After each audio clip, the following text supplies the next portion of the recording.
In my home state of New Jersey, it goes up to 9 months that you get an abortion. I find that morally reprehensible. We've had so many cases already. There was the woman in Florida whose child was born without kidneys, and she had to hold it as it died in agony. Only lived a couple of hours. She held her baby because of the barbaric abortion laws that these assholes are pushing.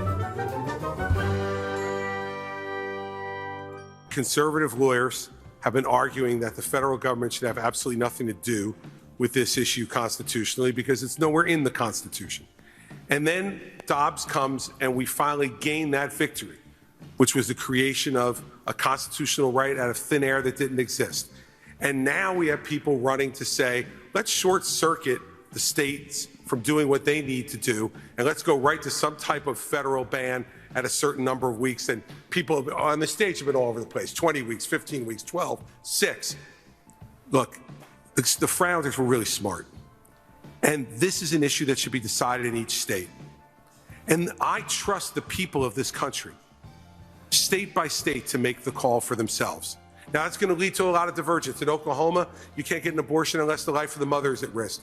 In my home state of New Jersey, it goes up to 9 months that you get an abortion. I find that morally reprehensible. But that only when there is something wrong with the child, or the mother's life is in danger. Right to weigh in on it. But here's the bigger issue, Kirsten. The bigger issue is, and Tim began to touch on this, we're not pro-life for the whole life.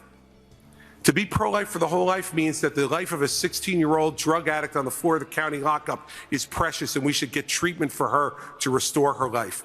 The 52-year-old who's drug addicted should make sure that any of his children who he's passed that addiction on to are treated well too.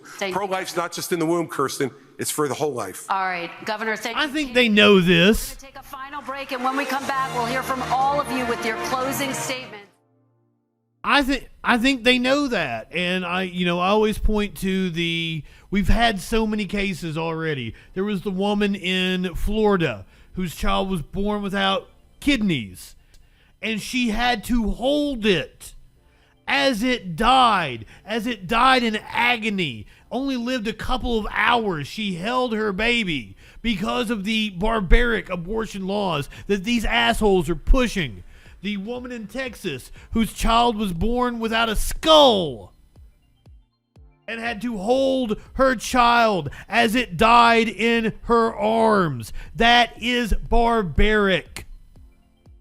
Yeah, it didn't just come out of thin air. First of all, there was a push by a group. There was a chemical that was coming out of the UK that was causing babies to be born with severe defects. And they were living their short lives in agony. And this group pushed for Congress to pass a law. Congress did not act. The Supreme Court stepped in and interpreted the 14th Amendment. And once again, you should not be able to force a woman to be pregnant when she doesn't want to be pregnant for a whole plethora of reasons. There are men that will purposely get women pregnant in abusive relationships in order to have control over them. That is wrong. If a woman feels that she can't raise a child in the situation she's in, I trust her judgment on that one. And you can't convince me. You can't convince me that it's not better to have not been born than to be born in complete adverse circumstances, in an abusive relationship where the child might be beaten, where the parents are struggling to get by, might not be able to provide for the child. If they decide they don't want to be pregnant and you make a better life for themselves, because women that have abortions end up having the same number of children that they would have had anyway. We have the data on that. Just because a woman has an abortion when they're in their early 20s, maybe their late teens. Both of my nieces had children when they were in their teens, and their mom had them when she was in her teens. And I tried to talk my niece into getting in I'm like, do not do this. Do not continue this cycle. That's the exact opposite of what this country needs, is another unwed, uneducated teen mom in Appalachia. Get your life together and then have a child when you're ready. And I do not understand it, because you can't force your morality on other people. You can't legislate morality. Sure, you believe that life is precious. I fucking don't. Clump of cells, call it whatever the fuck you want.